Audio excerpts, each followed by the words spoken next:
What's up guys? Luto tayo ng aros kaldo. Pitso ng manok. Tapos ito sa kalahati. Purong malagkit ang aking gagamitin guys. Ito luya. Ito naman, kinuha ko lang dyan sa tanim ko. Luyang dilaw, kapiraso lang.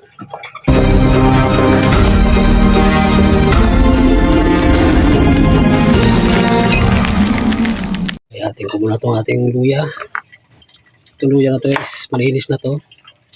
Tsaka pagdating sa luya, hindi ako nagtatanggal ng balat.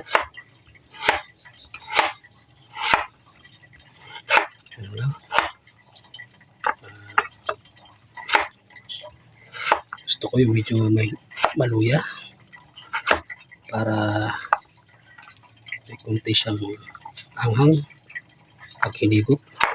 Yung luyang dilaw guys. Kung na rin tinatanggal ang balat niyan, pinbasan ko lang, toothbrush lang para malinis. Okay, ikisa na natin ngayon. Bawang pa pala.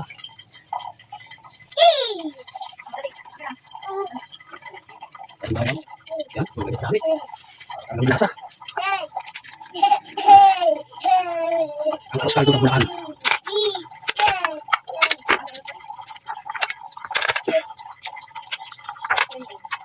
Yan.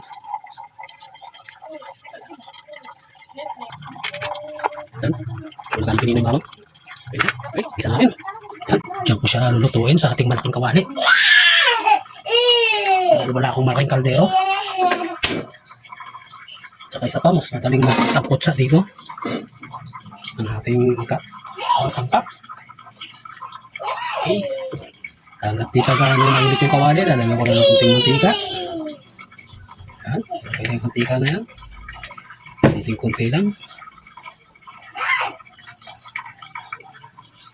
Lalagyan ko na rin ang ating bawang.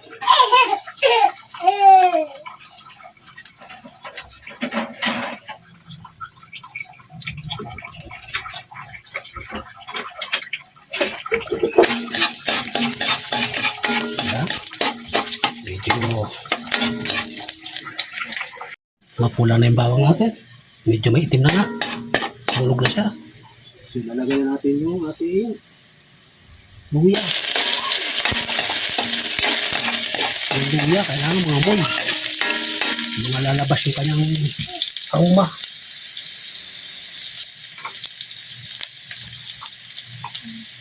Isabay ko na rin yung dilaw.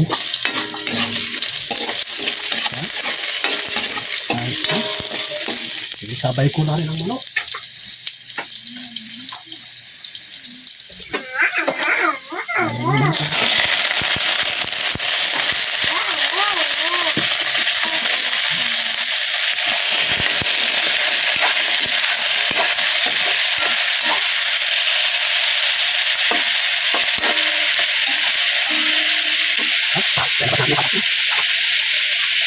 Wala isang kalinta, kalintang sino. Yan, wala isang kalintang. Ito kalintang. Yan yun. Pakukulay ko muna, pakukulay ng patis.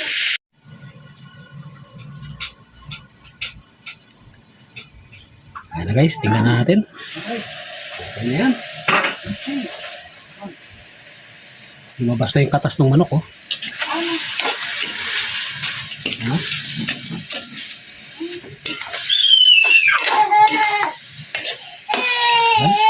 Lumabas na yung katas ng manok. Lagyan natin ang patis. Saan yung ating patis? Ito. Lagyan natin ang patis. Kunti lang. Kunting patis lang. Pampalasa lang. Hindi siya pampahalat.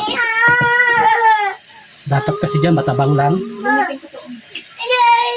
Pagkakain ka, saka mo lang titimplahan. Lalagyan mo ng patis, kalamansi, sili, gano'n.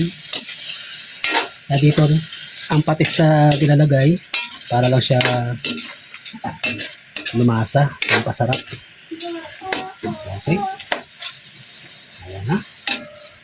So, ilalagay natin na siya.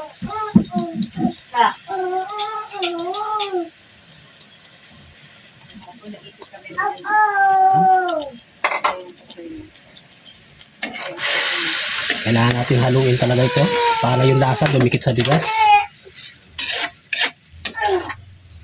Kada kain mo kada sandok mo, kahit bigas lang, kahit yung pinakalugaw lang ang ano mo, may lasa. Masarap ang lasa. Yan.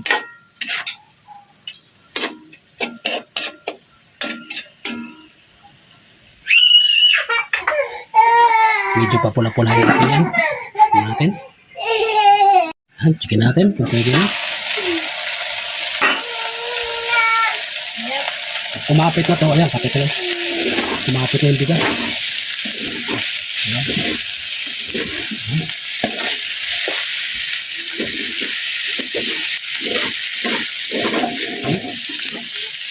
Okay na. Time na para lagyan natin tubig.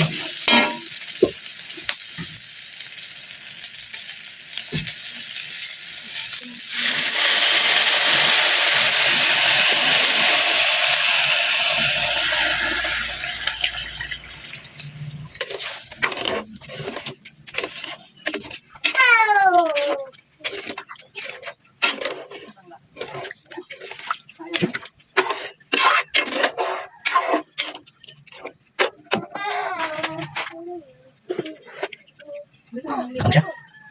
Natin kunting asin. Kuha natin na hindi gaano sobrang tapang naman. Tamang tapang lang. Lumapot yan. Matagyan ko rin ng tubig yan. Okay.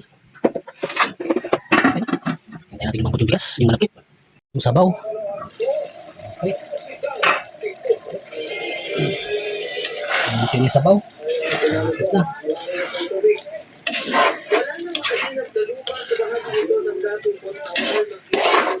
Dahil tumaas ng bahang dulot ng sunod-sunod na pagulan. Noong pagkakapas ng mga residente ang pag-akaw ng Polanqui River na napataas ng tubig. Kaya nagbangka na ang mga rescuer para mahihigas ang ilan sa kanila. Ayon sa bagay ang apektado ng baha. Check ulit natin. Ayan na.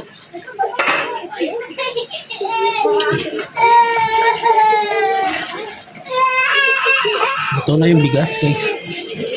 So sa sabawan, lalagyan ko ulit ng sabaw. Doon na sa ano, sakto na dun sa gusto kong mangyari. So kasi dito medyo may sabaw para pagka hinigop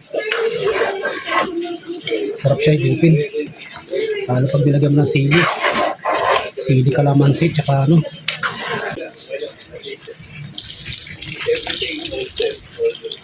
We're almost at the final stage po ng ating preparation. So meron ditong minor adjustment with respect sa ating paglalagay sa security on the part of the PNP, pagdating po sa preparation po. So handa po ang consultation siya, kasama po ang Armed Forces of the Philippines and Philippine Coast Guard. Kuha na natin yung dapot niya. Ayan, ganyan. Okay.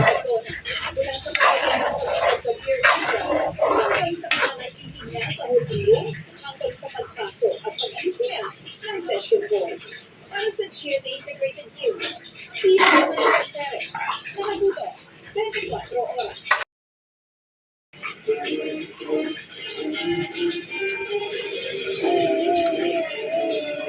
Okay na guys. Pag kumulo yan, okay na yan. Pakukuluan lang natin. Tapos kain na tayo. Ayan. Okay na to. Luto na to guys. Ayan, tama-tama lang yung kanyang pinakasabaw. Ayan, ayan. Ayan na yung lapot niya. Ayan, ganyan no. Ganda gusto ko guys. Ayan, ganyan, ganyan ang sabaw. Ayan, ayan. Pag nakawa nyo guys yung ganyan sabaw yan, masarap yung ganito. Hindi ganong malapot, hindi ganong malablaw. Guys na, ganda ng kulay. Ito guys ang arroz caldo ng Bulakenyo.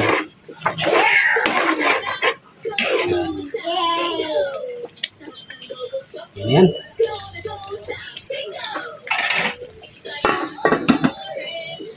Yan na yan guys. Thank you so much. Bye bye.